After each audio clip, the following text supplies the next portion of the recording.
बिस्मिल्लाहिर्रहमानिर्रहीम। जनाब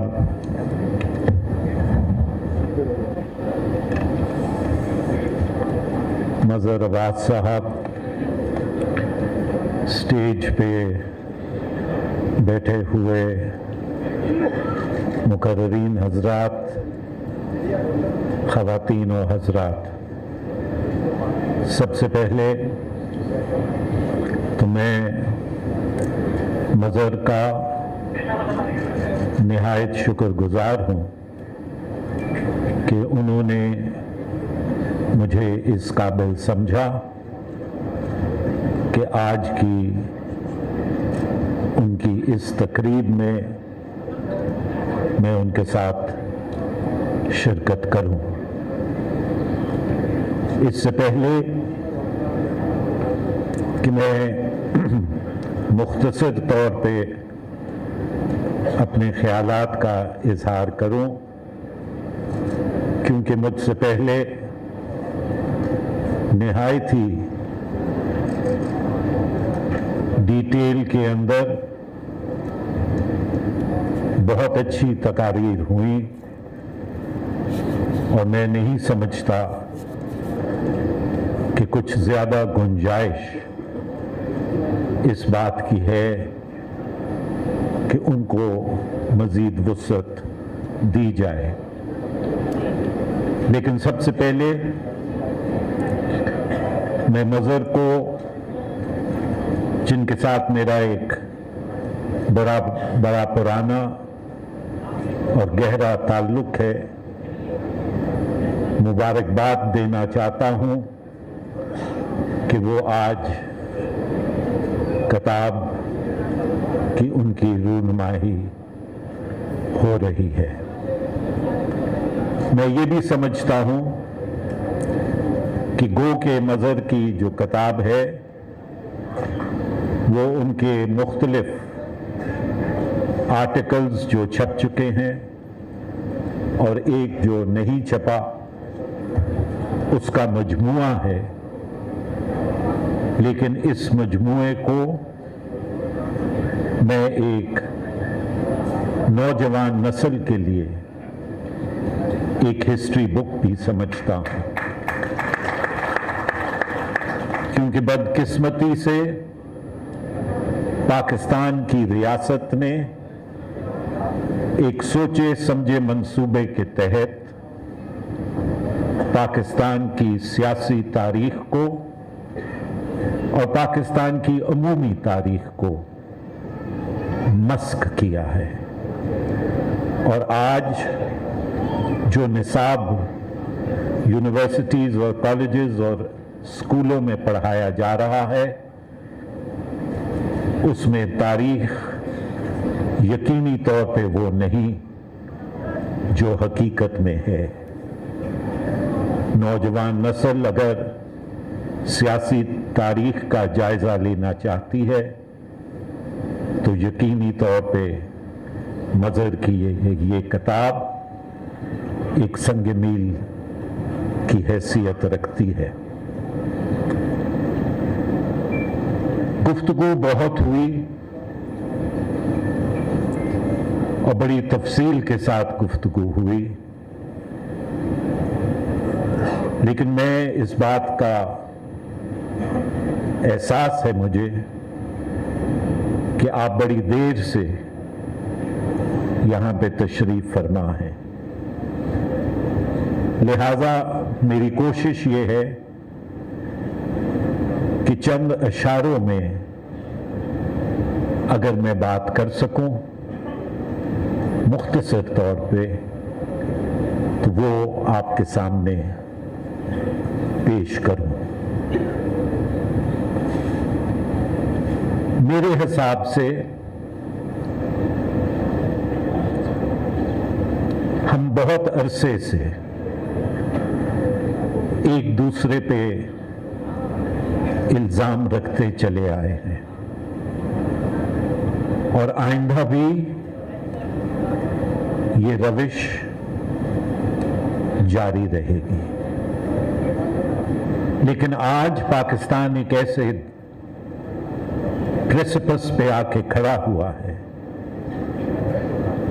जहां पे आप जैसे लोग जो क्रीम दी क्रीम है, जो इंटेलेक्चुअल्स हैं, जो सोच रखते हैं, जो फहम रखते हैं, उनको ये बात लाजिम है कि अगर इस भंवर से इस मुल्क में निकलना है और यकीनी निकलना है तो एक नेशनल डिबेट का आगाज जो है वो होना लाजिम है। और नेशनल डिबेट जो है वो आइसोलेशन में नहीं हो सकती। हम अगर कहें कि जी ये एक लाइट स्विच है, ऑफ करेंगे तो कल आईएसआई की इन्वॉल्वमेंट पाकिस्तान की सियासत में खत्म हो जाएगी, ये मुमकिन नहीं है।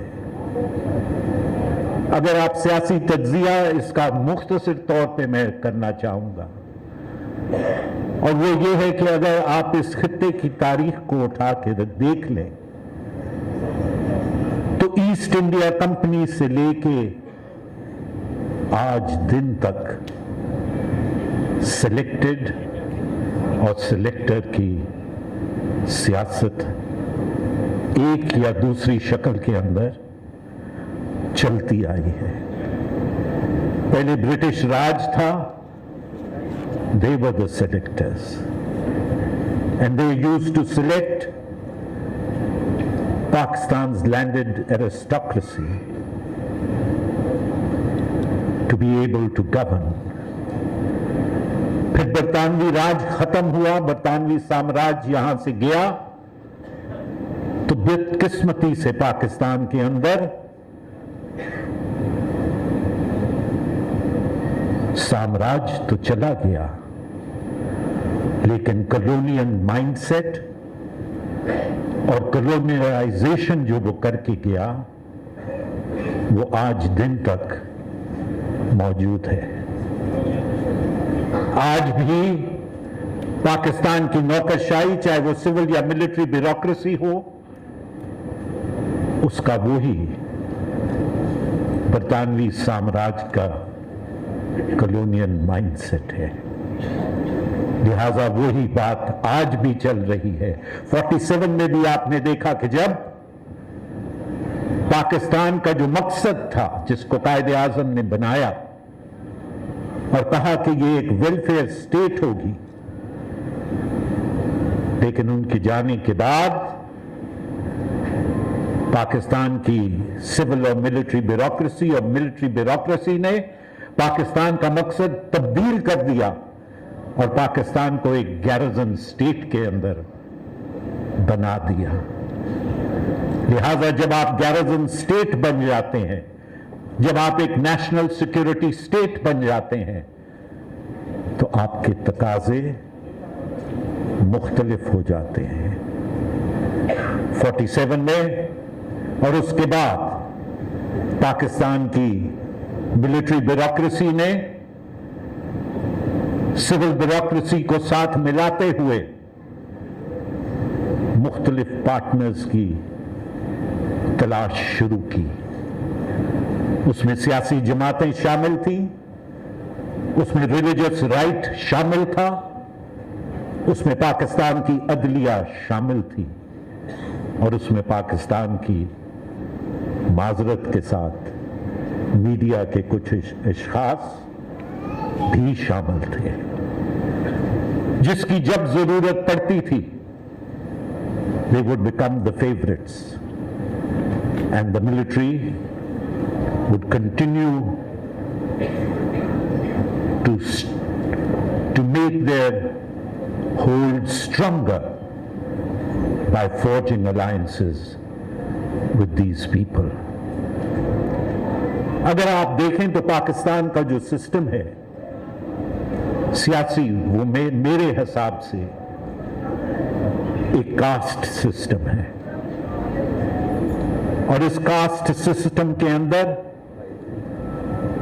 ब्रूट फोर्स और रॉ पावर जो है वो गवर्न करती है। लिहाजा जिसके पास ब्रूट फोर्स और रॉ पावर है वो इस कास्ट का ब्राह्मण है, और जिसके पास नहीं है he is relegated to the lowest rung of the triangle. हमने ये देखा कि मुख्तलिफ औकात के अंदर, और इसमें मैं कोई आरा नहीं समझता, क्योंकि अगर हमने आगे बढ़ना है और हमें इस विशिष्ट सर्कल को तोड़ना है तो फिर क्रिटिसिज्म और सेल्फ क्रिटिसिज्म जो माओ ज़ेडुंग का था वो लाजिम है। इसमें अनफॉर्चुनेटली सियासी जमातों का भी एक रोल रहा है। उन्होंने अपने मफादात की खातिर सिविल मिलिट्री या मिलिट्री ब्यूरोक्रेसी का मुख्तलिफ औकात में साथ दिया।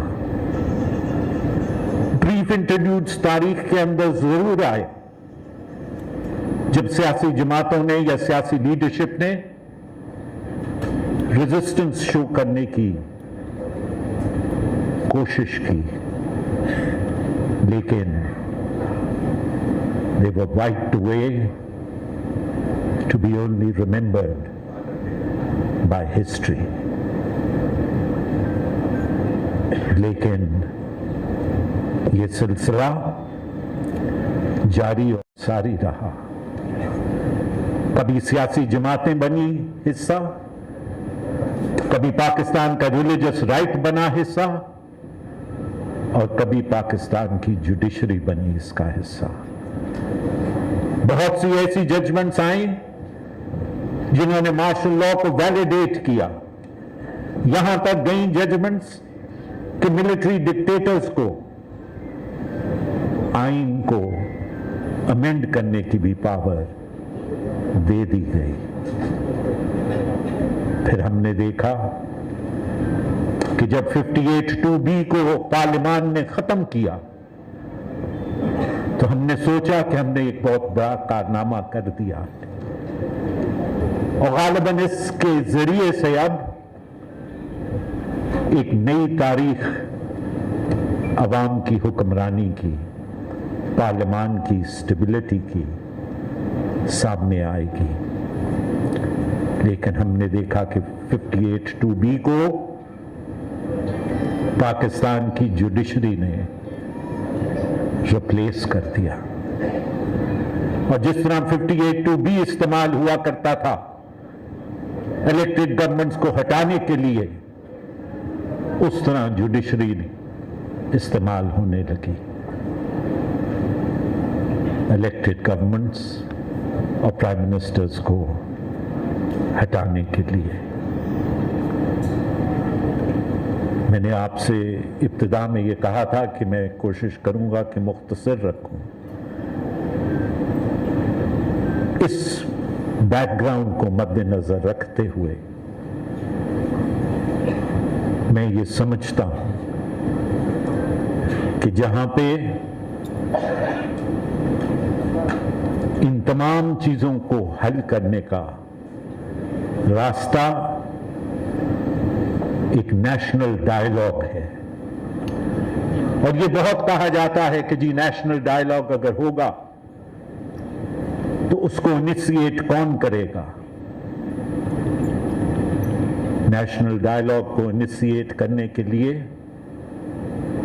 पाकिस्तान की पार्लियामान और बिलखुसूस पाकिस्तान की सेनेट मौजूद है। सेनेट जो है वो हाउस ऑफ द फेडरेशन है, चारों सूबों की उसमें इक्वल रिप्रेजेंटेशन है, और सेनेट के अंदर एक नई जो दूसरी सेनेट्स या दूसरी पार्लियामान के अंदर चीज मौजूद है वो कमेटी ऑफ द होल है। जब पूरा हाउस अपने आप को एक कमेटी की सूरत के अंदर तब्दील कर लेता है और फिर किसी को भी उस कमेटी में मद्दू किया जा सकता है। तमाम स्टेक होल्डर्स को मैं समझता हूं कि इस कमेटी ऑफ द होल में बुला के और डायलॉग का आगाज होना चाहिए। और ये मैं बात हवा में नहीं कर रहा।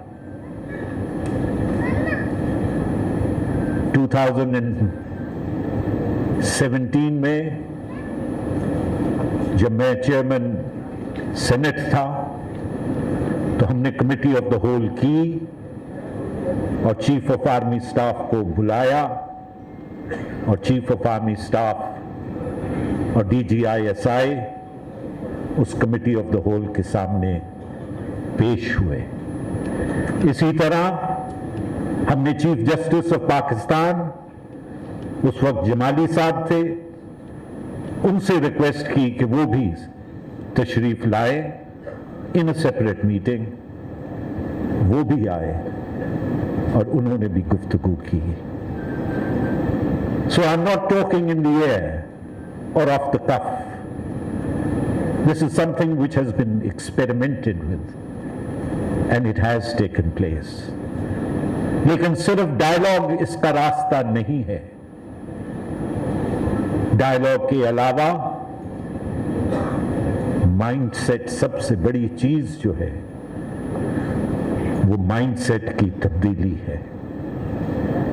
जब तक माइंडसेट की तब्दीली तमाम स्टेक होल्डर्स के अंदर नहीं आएगी, उस वक्त तक ये मुमकिन नहीं है।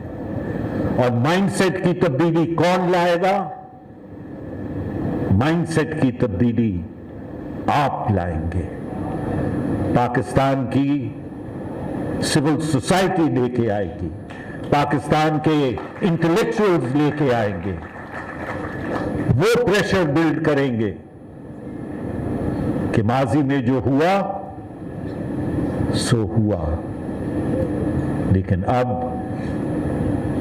हक के हुक्मरानी पाकिस्तान के अवाम का है। शुक्रिया।